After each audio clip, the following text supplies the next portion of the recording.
What the law is all about, what will be the consequences, how it has been fulfilled through Jesus Christ.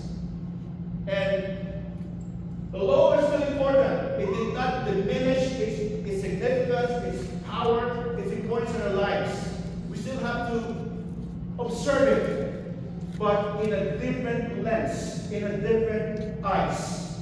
That is, in the eyes of relationships. Are you with me today?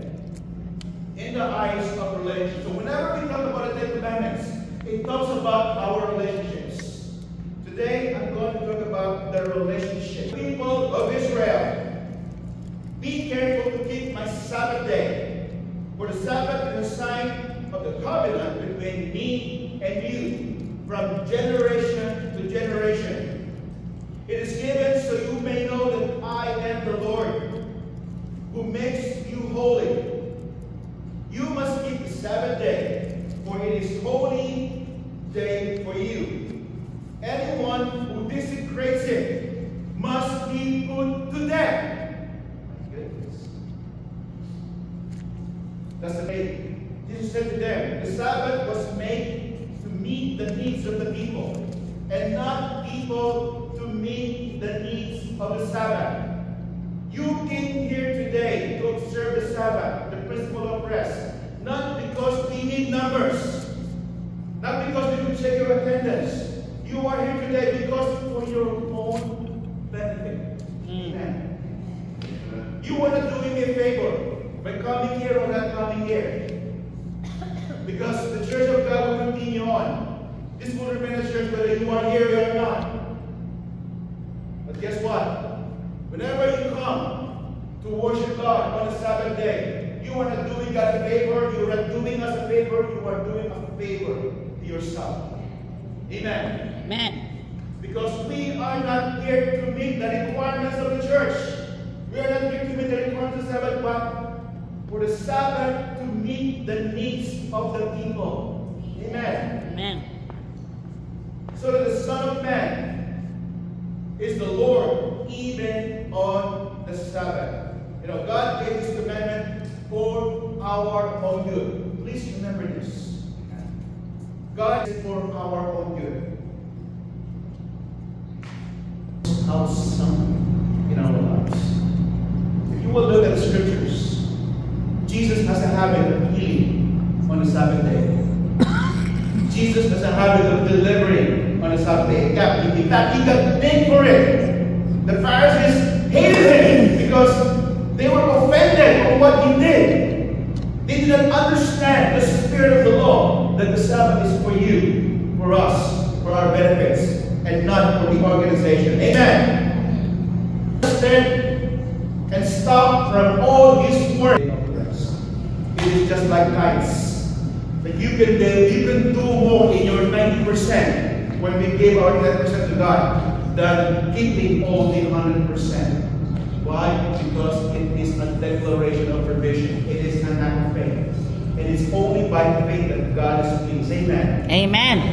Amen. There's the reason. And the consequence is where the letter is. But no rest. Yes, there's always consequences. We cannot get away with it. One of the examples here is in the Numbers chapter 15, 30 to 36. We talk about an Israelite man. He was found gathering wood on the Sabbath day. And you know what the consequence is? Yet it shows an important consequence of not taking our rest. Physically, emotionally, spiritually. In fact, there are only 4 things. There are 4 offenses that are punishable by death in the Old Testament. Only 4. First one is murder. That's for sure. You know, an eye for an eye. Second one is adultery. When you're sleeping with somebody that is not your husband or your wife, punishable by death. You know what the third one is? Rebellious kids. Any children here in the house? Rest.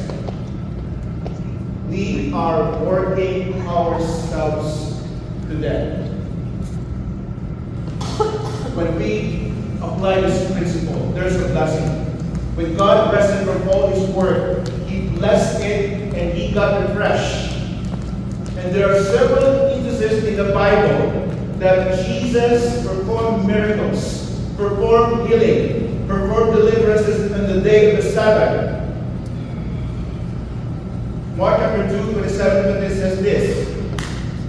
He said that Jesus said that the Sabbath was made to meet the needs of the people, and not people to meet the requirements of the Sabbath. So the Son of Man is Lord even on the Sabbath. The day of rest was meant to provide for the needs of God's people. And I believe today, as we are here today, the Lord, because you will honor Him on this day, the Lord will also honor you. He will provide His blessing, what He promised. In Isaiah chapter 30, verse 15 says this. This is what the sovereign Lord, the Holy One of Israel says. Only in returning to me and resting in me that you will be saved. We got to choose. Not resting, you would rest in peace. But if we rest in God, we will have rest with God. Amen. I invite the worship team to come today on the stage. As I close this story, the blessing of rest. When we observe and live this principle in our lives. And some of you probably have heard this story multiple times over the years. But I know many of you who are new here at CFLC for the last couple of years, maybe haven't heard this story. It is about the true story on the movie called The Chariots of Fire. Anybody here have watched the movie Chariots of Fire?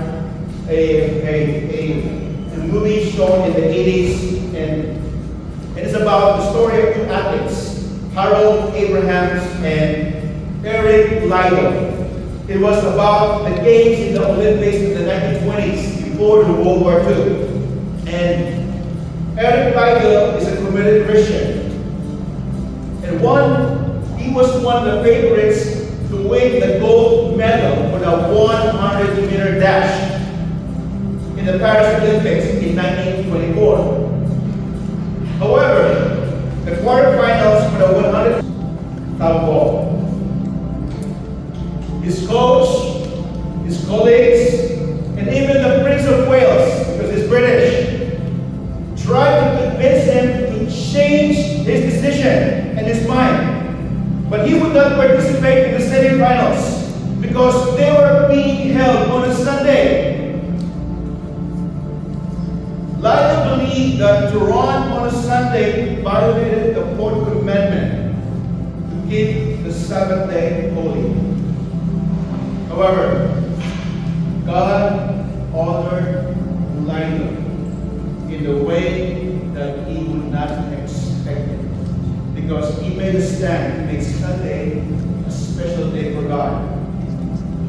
Liddell got his gold medal in a very unexpected way.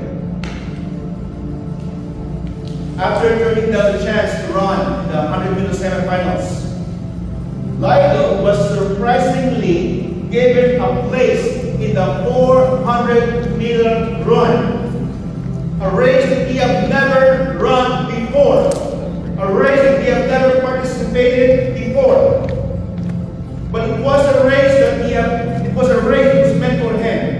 And against all odds, Liddell won that race. He took home the gold medal for the 400-meter run. He won it with a world record. And that day, he scored the 400-meter race.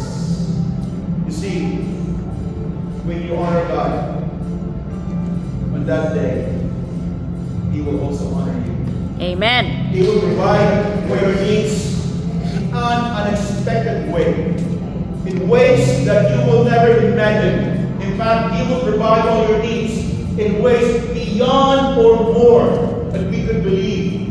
Like what happened to this man. The principle of rest is a declaration that God, I love you, I want to honor you on that day. That God, you are my number one in my life. You are the priority of my life.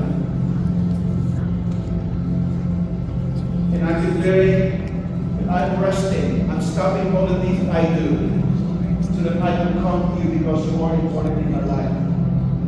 And when we honor God, He will also honor me. Amen.